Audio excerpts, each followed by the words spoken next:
It's that time of year. Festival of Trees has officially filled the downtown Albuquerque Convention Center. The proceeds going to support the wonderful children and the people who care for them with the Carrie Tingley Hospital Foundation. But instead of showing you how to decorate a tree, we decided to try a centerpiece for your table. All right, we are here at the Festival of Trees warehouse with the lead decorator, Debbie Torres. Thank you so much. It's always fun to be with you and do these things. Today, we're making a centerpiece. We are. And this is genius, Debbie. I love what you're about to show us.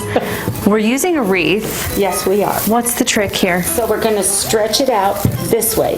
That's absolutely genius. And squeeze it together. And look at it already. And looks like a centerpiece. You have the base for your centerpiece. So I'm stretching. Stretch out your wreath. This is amazing. Why did I not think of this, Debbie? Fluffing as you go, spreading the branches up and down so there are no gaps when it sits on your table. So a few things about doing a centerpiece for a table. You want to make sure that, number one, nothing's going to catch on fire. That's a good The point. basics. The second thing that's very important is to make sure that your centerpiece isn't higher than people will be, then their eye contact will be going across the table. Don't stifle the conversation. Exactly. Yeah. It's awkward enough already. You're going to start with your base and work up. Get the greenery that's going to come out. One great thing also about doing the wreath squished like this, but you can actually extend the length of your centerpiece just by putting the things on the end. Look at that.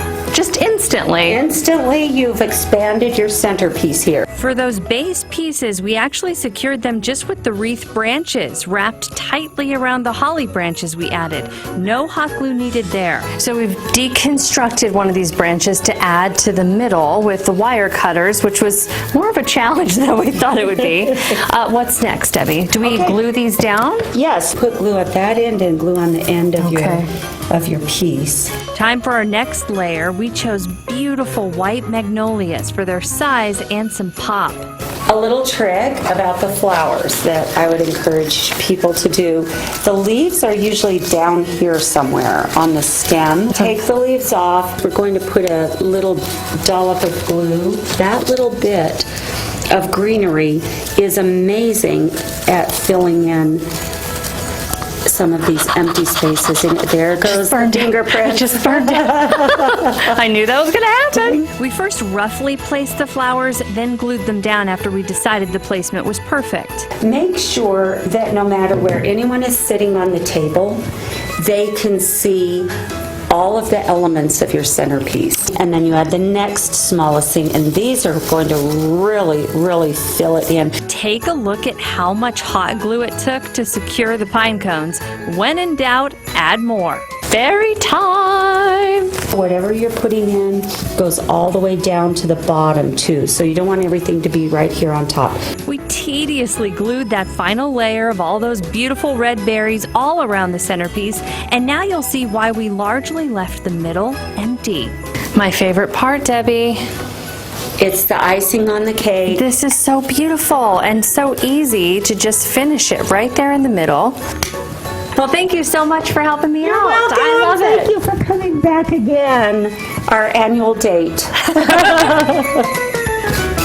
You can see the trees at the Convention Center this Saturday and Sunday. We have all the information linked up at KOB.com. Danielle Todesco, KOB4.